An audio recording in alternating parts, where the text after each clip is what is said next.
بسم اللہ الرحمن الرحیم رب اشرح لی صدری ویسر لی امری واحلل عقدۃ من لسانی یفقہوا قولی۔ آسمان و زمین کی ہر چیز اللہ ہی کی ملکیت ہے، تمہارے دلوں میں جو کچھ ہے اسے تم ظاہر کرو یا چھپاؤ، اللہ تعالیٰ اس کا حساب تم سے لے گا، پھر جسے چاہے بخشے اور جسے چاہے سزا دے، اور اللہ ہر چیز پر قادر ہے۔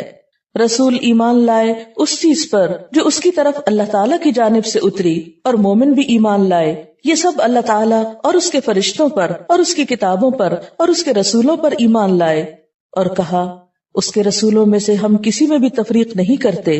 انہوں نے کہہ دیا کہ ہم نے سنا اور اطاعت کی، ہم تیری بخشش طلب کرتے ہیں اے ہمارے رب، اور ہمیں تیری ہی طرف لوٹنا ہے۔ اللہ تعالیٰ کسی جان کو اس کی طاقت سے زیادہ تکلیف نہیں دیتا، جو نیکی وہ کرے وہ اس کے لیے ہے، اور جو برائی وہ کرے وہ اسی پر ہے۔ اے ہمارے رب، اگر ہم بھول گئے ہوں یا خطا کی ہو تو ہمیں نہ پکڑنا۔ اے ہمارے رب، ہم پر وہ بوجھ نہ ڈال جو ہم سے پہلے لوگوں پر ڈالا تھا۔ اے ہمارے رب، ہم پر وہ بوجھ نہ ڈال جس کی طاقت ہم میں نہ ہو، اور ہم سے درگزر فرما اور ہمیں بخش دے اور ہم پر رحم کر، تو ہی ہمارا مولا ہے، ہمیں کافر قوم پر غلبہ عطا فرما۔ آمین۔ للہ، اللہ کے لیے ہے، ما فی السماوات، جو کچھ آسمانوں میں ہے، وما فی الارض، اور جو زمین میں ہے۔ کیا کچھ ہے ہم سب تو جانتے بھی نہیں، اس نے بنایا اسے معلوم ہے، بنانے والا ہی ان سب چیزوں کا مالک ہے۔ وَإِن تُبْدُوا مَا فِي أَنفُسِكُمْ، اور اگر تم ظاہر کرو گے جو تمہارے دلوں میں ہے، اپنے دل میں آنے والے خیالات کے بارے میں اگر تم کسی کو بتا بھی دو، او تخفوہ، یا تم چھپاؤ گے اس کو، یعنی کسی کو نہ بتاؤ، تمہارے دل کی باتیں صرف تمہیں کو معلوم ہو، اگر ان میں کچھ ایسی باتیں ہوئیں جو اس کو پسند نہ ہوئیں تو کیا ہوگا؟ یحاسبکم بہ اللہ، ان باتوں پر اللہ تمہارا حساب لے گا، تم سے پوچھے گا، پھر کیا ہوگا؟ فیغفر، پھر بخش دے گا، معاف کر دے گا، لمن یشاء، جس کو چاہے گا، ویعذب، اور عذاب دے گا، سزا دے گا، من یشاء، جس کو چاہے گا، واللہ، اور اللہ تعالی، علی کل شیء، ہر چیز پر، قدیر، قدرت رکھنے والا ہے۔ اس سے پچھلی آیت ہے کہ ولا تکتم الشہادہ، گواہی کو چھپانا مت، ومن یکتمھا فإنہ آثم قلبہ، جو اس کو چھپائے گا تو اس کا دل گناہگار ہوگا۔ اسی کی مزید وضاحت ہے اس آیت میں کہ ہر چیز تو اللہ کے ہاتھ میں ہے، ہر چیز کا مالک تو وہ ہے، لہذا وہ نہ صرف یہ کہ ظاہری باتوں کو جانتا ہے بلکہ دل کی باتوں کو بھی جانتا ہے۔ اس لیے اگر تم اپنے دل کی باتوں کو ظاہر کرو گے یا پھر انہیں چھپا لو گے، اگر وہ درست نہ ہوئی تو ان پر وہ حساب بھی لے سکتا ہے۔ حضرت علی رضی اللہ تعالیٰ عنہ فرماتے ہیں کہ جب یہ آیت نازل ہوئی تو اس نے ہمیں غمزدہ بنا دیا، ہمارے دل کو لگ گئی۔ ہم نے خیال کیا کہ اگر کسی کے دل میں گناہ کا خیال بھی آئے تو اس کا بھی حساب ہوگا۔ یعنی صحابہ کرام نے اس کا معنی کیا سمجھا کہ دل میں گزرنے والے ہر خیال پر پکڑ ہوگی، کہ پھر معلوم نہیں کہ اس کی معافی ہوگی یا نہیں۔ اور جیسا کہ سب جانتے ہیں نا کہ دل میں آنے والے خیالات پر تو بسا اوقات انسان کا بس نہیں ہوتا، وہ ہمارے کنٹرول میں نہیں ہوتے، وہ تو آتے ہی چلے جاتے ہیں۔ تو یہی چیز صحابہ کرام کے دل میں گزری کہ اگر دل کی باتوں پہ پکڑ ہونے لگی پھر تو ہم بچ نہیں سکتے۔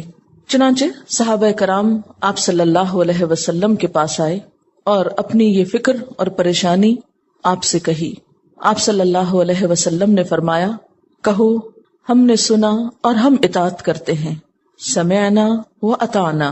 صحابہ کرام نے ایسا ہی کہا تو پھر آمن الرسول سے لے کر اگلی 2 آیات نازل ہوئیں، اور اس میں کیا آیا؟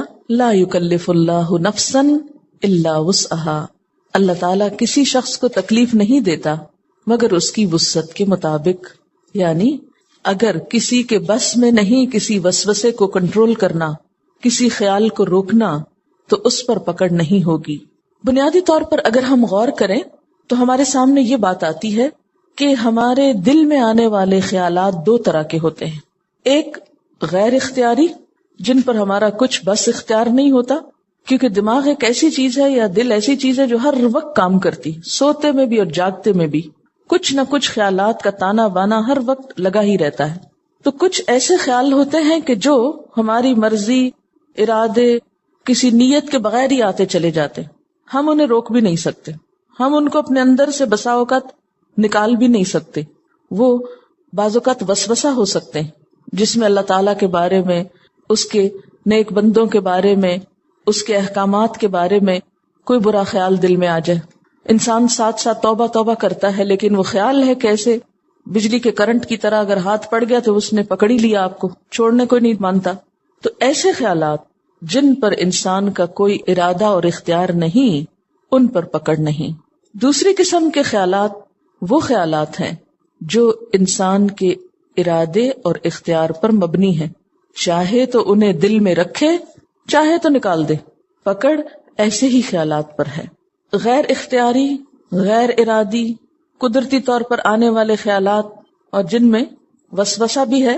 تو جب آپ صلی اللہ علیہ وسلم سے اس کے بارے میں پوچھا گیا، سئل رسول اللہ صلی اللہ علیہ وسلم عن الوسوسۃ، آپ صلی اللہ علیہ وسلم سے وسوسے کے بارے میں پوچھا گیا کہ جو دل میں برا خیال آ جاتا ہے تو اس کا کیا ہو، یہ کیا چیز ہے.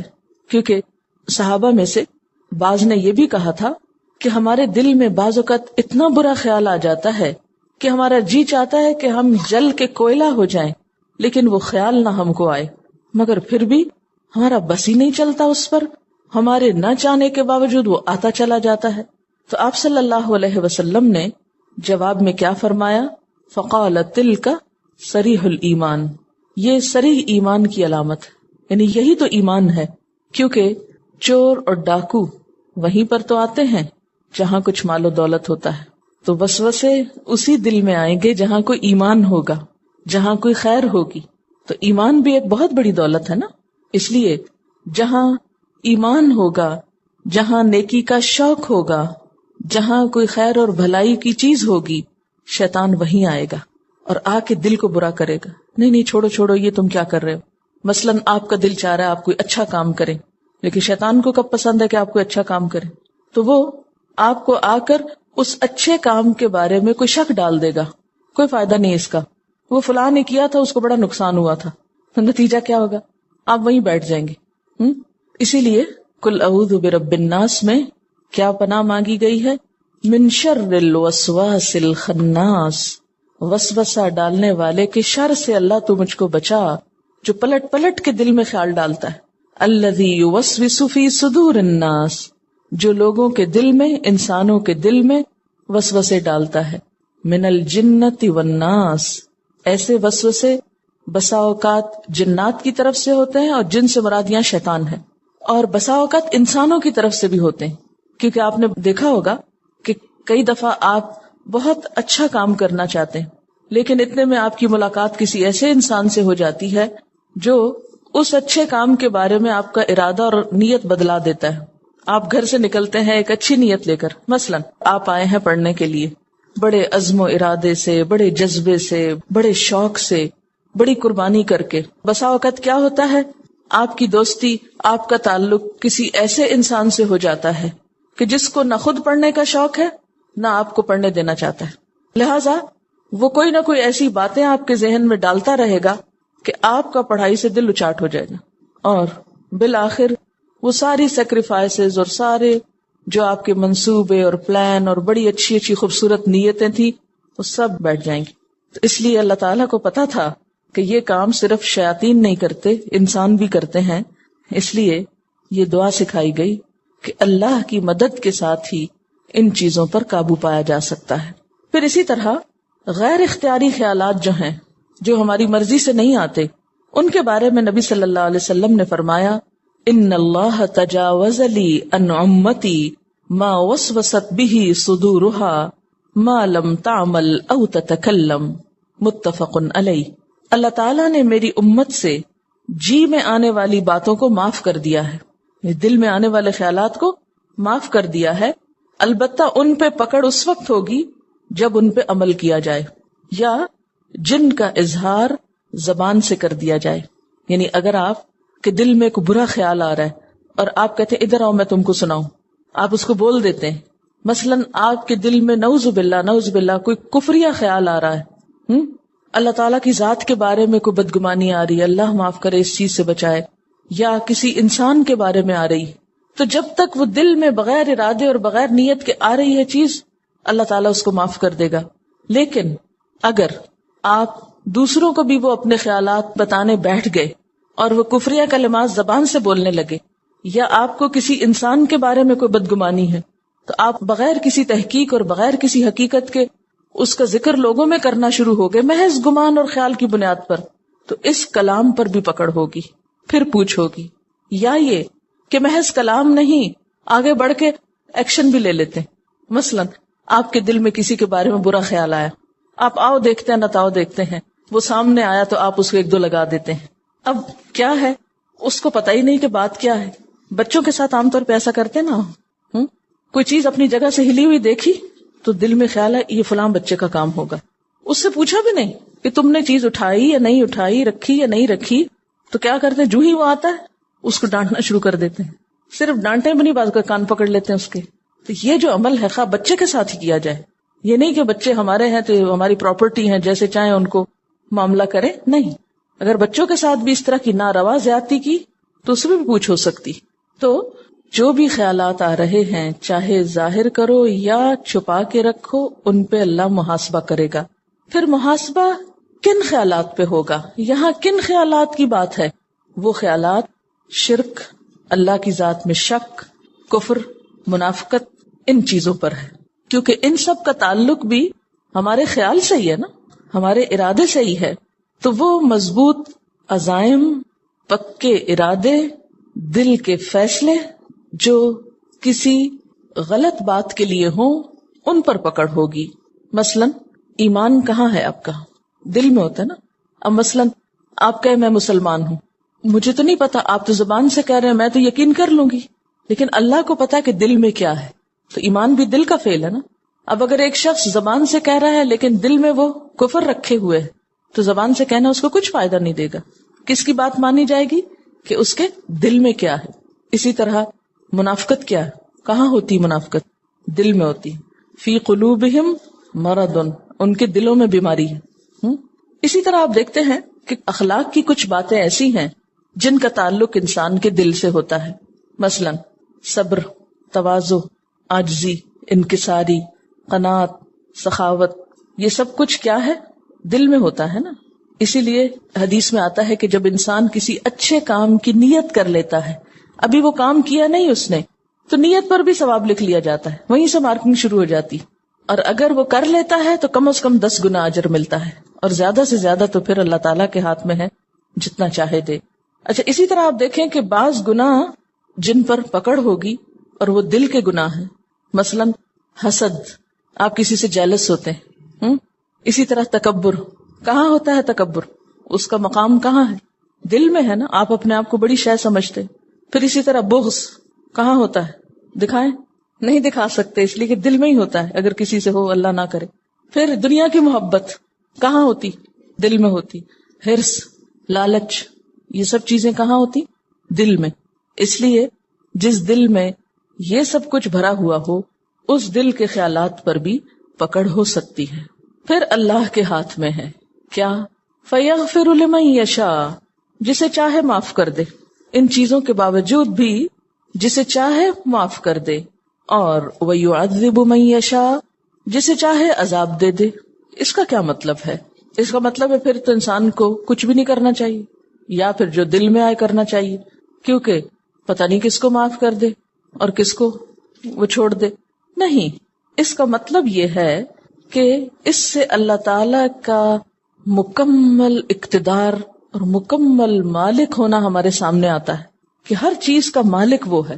کیسے؟ جیسے آیت کے شروع میں آتا نا، للہ ما فی السماوات وما فی الارض، اسی کے لیے ہے جو آسمانوں اور جو زمین میں ہے. تو جب ہر چیز اس کی ہے تو اس سے کیا پتہ چلتا ہے؟ اسی کی مزید وضاحت آگے ہوئی، فَيَغْفِرُ لِمَن يَشَاءُ وَيُعَذِّبُ مَن يَشَاءُ. جب ہر چیز اس کی ہے ہر چیز پہ اس کا اختیار اور اقتدار ہے، تو پھر جس کو چاہے معاف کر دے، جس کو چاہے سزا دے. یعنی اس سے پتہ چلتا ہے کہ فیصلے اللہ کی مشیت پر ہوں گے، فیصلے اللہ کی مشیت پر ہوں گے، کسی اور کو ان میں دخل نہ ہوگا، کوئی اور اس میں انٹرفیئر نہیں کر سکے گا، ہوگا وہی جو وہ چاہے گا.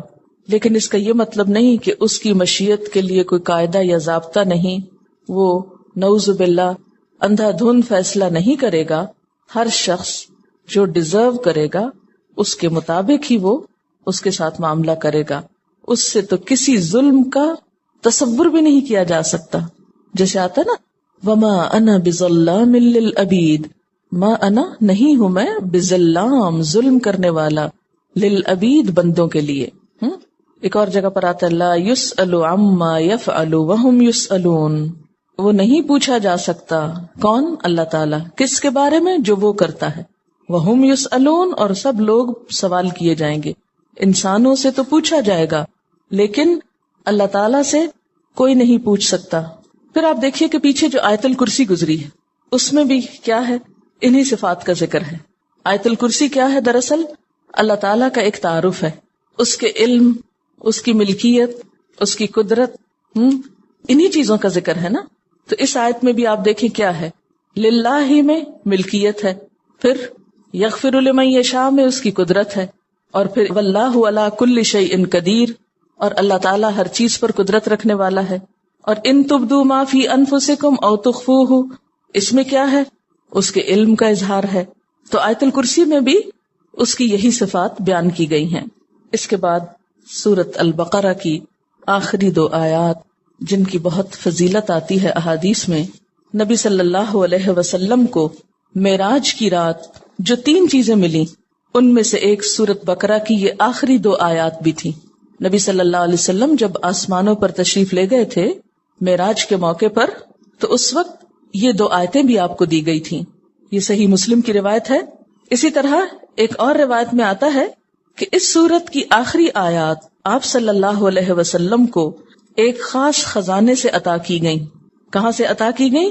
ایک خزانے سے جو عرش الہی کے نیچے ہے، اور یہ آیات آپ کے سوا کسی اور نبی کو نہیں دی گئیں. پھر یہ کہ ان آیات کے آخر میں حضرت معاذ رضی اللہ تعالی عنہ آمین کہا کرتے تھے، اور ظاہر ہے کہ انہوں نے یہ عمل نبی صلی اللہ علیہ وسلم سے دیکھا ہوگا. نبی صلی اللہ علیہ وسلم نے ان آیات کے بارے میں یہ بھی فرمایا ہے کہ جو شخص سورۃ بقرہ کی آخری 2 آیتیں رات کو پڑھ لیتا ہے اس کو یہ کافی ہو جاتی ہیں، یعنی اس کی حفاظت کے لیے. اس کے اس پڑھنے کی بدولت اللہ تعالیٰ اس کی حفاظت فرماتے ہیں. چلیے اب یہ آیتیں پڑھتے ہیں. آمن الرسول بما انزل الیہ